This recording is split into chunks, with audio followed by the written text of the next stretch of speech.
Every cloud provider has storage as one of their major services which they sell to their customers, and by default, it is important for a cloud technology expert to master some storage services as one of their key requirements to be successful in the journey. In this video, I'll focus on the AWS services that address the need of storage for different customers on the AWS platform. So you want to watch this video to the end so you know how to explain your experience of storage on AWS cloud, or if you are a starter and you're wondering how to implement storage services, this video will give you an understanding on the key storage services available on the AWS cloud. One very key thing I want to bring to your understanding as far as storage is concerned on the AWS cloud is there is a partition of storage based on the type of data that is being stored. Now we can have data that is stored as objects on the AWS cloud, or we can have data that is stored in a block on AWS cloud. Based on the data that is being stored, either be objects or blocks, there are different technologies made to solve that given storage requirement. To begin, I'm going to cover the first storage service, which is an object storage on AWS, which is Amazon S3. Now, Amazon S3 simple storage service is one of Amazon's flagship storage for object-based storage on the AWS cloud, and S3 gives many companies the ability to store terabytes of data on the AWS cloud at a very moderate cost. Now, AWS has different ways in which you can access, store, and modify or edit your data that is being stored on the AWS cloud. And as far as you mention your experience with Amazon S3, the key thing which you should always have understanding of is the data access patterns. And based on the data access pattern, you can specify or you can recommend a given particular AWS S3 storage over another. We have the S3 standard storage, which is for data that is frequently accessed and frequently used, which you can store with the AWS S3 standard class. We also have the AWS S3 intelligent tiering for data with an unknown access pattern. So assuming you want to move your data to AWS S3 and you're not sure of how frequent that data will be accessed, you want to use the AWS S3 intelligent tiering. Now, for data that you're sure that you're going to store long term in your AWS S3, you want to use the AWS Glacier. And as far as Glacier is concerned, we have also the frequently accessed or the infrequently accessed, and we have the deep Glacier. So those are some key S3 storage classes. And also we have the life cycle manager on S3 that can help you to manage data that is stored in your S3 bucket. That way you'll be able to know how to transition your data from a given class to another based on the access patterns or the access. So you having a good understanding of S3 is a good requirement for you to understand the AWS cloud. And as far as S3 is concerned, almost all AWS services use the Amazon S3, because when you collect logs with monitoring services like CloudWatch or CloudTrail, you want to store those logs in your S3 bucket. And a lot more of other services, they're all interconnected. Maybe you want to save a static website, you can store that in an S3 bucket, and then you can use CloudFront to expose that website to users using CloudFront distribution. So S3 is one of the key storage services which Amazon has, which you must have an understanding of. Well, let's dive right into our AWS console to see a little bit about Amazon S3 and how you can use, or what are the key intricacies of the Amazon S3. Once you're on the AWS dashboard, you can explore. Now, if you come to the search bar here, you can actually search for S3, which is the very first service which you mentioned. And once you search S3, you can see it's going to give you various options. S3 scalable storage in the cloud, archive storage in the cloud. And so also we're going to choose S3 as the option which you want to explore first. Now, once you click on S3, it's going to take you to the S3 console. Now, S3 basically, as I said, is and gives you the opportunity to store and retrieve any amount of data from anywhere. And once you're on S3, you can read through the documentation very briefly. It gives you some of the benefits, data performance and durability, and all of that. So use cases, backup and restore, disaster recovery, archive, data lakes, and big data analytics, hybrid cloud native applications, and so on. And give you some case studies. We have Georgia Pacific, Nasdaq, Cisco, Nestle. So these are some companies that are using AWS S3. So you can come to the AWS console as we are now. So for you to make use of AWS S3, here's some key things which you should note: bucket, access points, object lambda, access point, multi-region access points, and so on.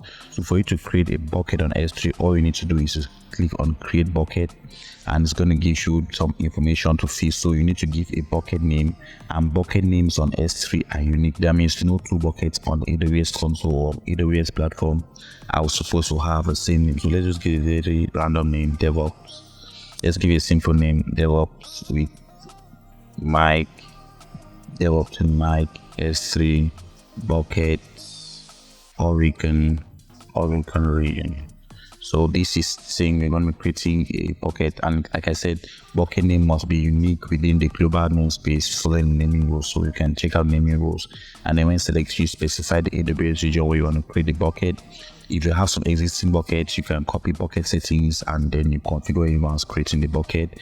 Now, access control list is basically how you manage access to your bucket, and then we probably have the possibility of you blocking public access or like restricting people from accessing your buckets generally. So all those settings are in the public block access. And then versioning basically is a method for you to keep track of your bucket such that you cannot lose content, or you cannot you can have versions of your bucket versioning is an opportunity for you to have disaster recovery so that you don't lose data, or maybe you can restore data to a particular given point. And then also S3 gives the possibility to encrypt data based on different encryption types, server side, client side, and so on. So these are some options. Now once you give the bucket name, all you need to do is to, once you fill all these options, all you need to do is to click on create bucket. And once you click on create bucket, automatically you're going to have the opportunity to create bucket. You see, after creating a bucket, you see we have successfully created our first, or we have successfully created a bucket DevOps with mic buckets. And if you want to view the details in the bucket, you click on new details, it will give you the details. And basically we do not have any item in this bucket. So if you are to store objects, all you need to do is maybe you click on all you need to do is to click on upload, and once you choose upload, they're going to ask you if you want to upload a file, we want to add folders and so on. So if you choose, for example, they want to add a file, once you click on add file, a pop-up will come where you have to select file maybe on your local and so on. So assuming I want to add this file maybe in CloudFormation template, the VPC ALB stack, all I need to do is to select this file and I click on open, and then it's going to upload this file into my S3 bucket. So you see drag and drop files. So you see this file VPC this has been uploaded, or it has been selected to be uploaded. And once you click on upload, you upload this file into the bucket. They tell you successfully or succeeded 0 files and 0 files faithful. Once you complete that, you see they've already stored that file in the S3 bucket. So this is one of the services which you can use, like we mentioned, to store data on AWS. Now, the next storage service which AWS has is a block storage on AWS, and we have the Amazon Elastic Block Store, EBS. So EBS actually enables you to store data in blocks, which we call volumes. Now, EBS volumes give you a lot of flexibility as far as data storage is concerned. And when you talk about Amazon Elastic Block Store, there are a lot of integrations which you have. Now, with your Amazon Elastic Block Store, you can use to store settings and configurations of your Elastic Compute Cloud, of your EC2 instances. And with this block store, you can effectively produce Amazon machine images, which can be used to spin up instances. Some call them golden AMIs. You can use your block stores to produce golden AMIs that can be used to spin up new instances. Now, also with the Amazon Elastic Block Store, you have the ability to copy the configuration data of your EC2 instances from one region to another, and you can enable multi-availability zone deployment of your infrastructure using Amazon Elastic Block Store. So EBS volumes are one of the most important things which you should understand as far as Elastic Compute Cloud is concerned, and equally one of the widely used flagship storage offers on AWS. So let's check out the AWS Elastic Block Store service together and have an understanding on some of the key things as far as EBS is concerned. We mentioned EBS volumes, Elastic Block Store volumes, as another method which you can use to store information. So once you come to the AWS console, all you need to do is search EBS. Now, Elastic Block Store is a compute, or is a block storage that is found under EC2. So once you click on EBS, once you type EBS, you click on EC2, it will give you the opportunity, it will give you the possibility to come to the EC2 console where you have options for managing Elastic Block Storage. And once you're on the EC2 console, you can see we have Elastic Block Store, and we have under Elastic Block Store we can have volumes, we can have snapshots and lifecycle manager. So once you click on volumes, it will give you the opportunity to create a volume, and this volume is what we call the Elastic Block Store, where you can store data of a given capacity. So assuming we want to create a new volume to store data, and which of course we can eventually attach to an EC2 instance, all we need to do is to click on create volume, and once you click on create volume, you'll ask the volume type based on the various volume types. We have SSD, we have HDD and co. So these are all different volume types. So once you select a particular volume type, you can select the size, maybe you want a 100 gigabyte or 1 terabyte and so on. You can select the input-output speed, IOPS, and then you select the availability zone where you want the bucket to be created. If you want this volume, select the availability zone where you want the volume to be created. And if you want this volume to be encrypted, you can maybe highlight the encryption, and then if you have an encryption key, you will have to select the encryption key. So we don't have any encryption key, so we will not be selecting encrypt. So when you select all these options, all you need to do is to click on create volume, and you'll see this volume is created successfully. Once you create this volume, this is the volume which we created. Once you create this volume, they'll tell you, oh no, it's not the one we created. This is the volume which you created, where of course you can rename this volume. Let's say DevOps with mic EBS volume. Once you create this volume, you can see that you have different options here. You can create a snapshot from this volume. You can delete the volume. You can attach this volume to an EC2 instance and so on. So these are some options which you can have once you have a volume or create a volume on the EBS or Elastic Block Store. And now clicking on Lifecycle Manager, which is snapshots. Let me start with snapshot basically is a way which you can use for disaster recovery to keep different track or to keep updated track of your current EBS volume. So if I click on create snapshot, you definitely have to specify if you want to create a snapshot of a volume or of an instance. So these are ways which you can use for disaster recovery. Now the last thing which you want to mention as far as EBS is concerned is Lifecycle Manager. And Lifecycle Manager basically gives you the opportunity to automate the creation, retention, copy and deletion of snapshots and Amazon machine image in AMIs. So all you need to do is maybe you want to create a snapshot policy depending on how you want to be keeping snapshots or different shots of your volume. So these are some very basics on EBS which you can go through just to have a better understanding on the Elastic Block Store. The last service which I think is most important as far as storage is concerned on AWS is the Amazon Elastic File System. Now with the Elastic Block Storage EBS, you have the ability to attach an EBS volume maybe to a single instance. That instance will be using data that is stored in that given S3 bucket. But assuming you want to store a given block storage to multiple instances, you can then use the Elastic File System, the EFS. Now the Elastic File System gives you the ability to have mount points which you can use to mount that same drive or that same volume to multiple instances. So multiple instances will have access to your data or to your application information or to whatever you stored in that block volume at the same time. Whereas with the Elastic Block Store, a particular volume can be attached to just a single EC2 instance. All you need to type is the Elastic File System. Well, if you click on Elastic File System, all of that is abbreviated as EFS.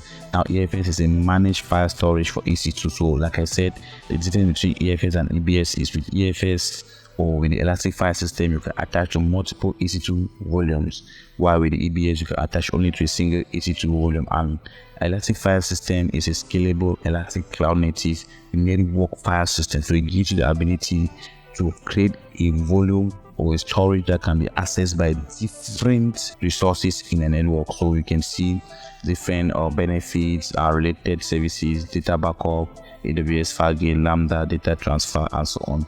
And then these are the key things which you have to take note. If you want to create a file system, all we need to do is to click on create file system, and it will give you a name. Depending on what you want to create, you can give a file system name. So let's say DevOps with mic file system, and once you click on the option mic system, you have to specify which VPC or which virtual cloud you want to create this file system in. And once you select, maybe you want to do in the default, once you click on create, you create the file system, and it will give you the possibility to add resources into, like highlighting this, you give you the possibility to mount this file system on different EC2 instances. Or like you can see, I can attach this file. If I click on attach, I can attach this network file system to select different mount target. So it gives you a command where once you have an EC2 instance, you run these basic commands. It will give you the possibility to attach this volume into an EC2 instance. So these are just the basics of the same storage system which you can have as far as AWS cloud is concerned. So guys, these are the key storage services which I believe you must mention when sharing your experience on storage on the AWS cloud. First, you mention your experience with S3, talking about the various S3 storage classes and why you choose a particular storage class.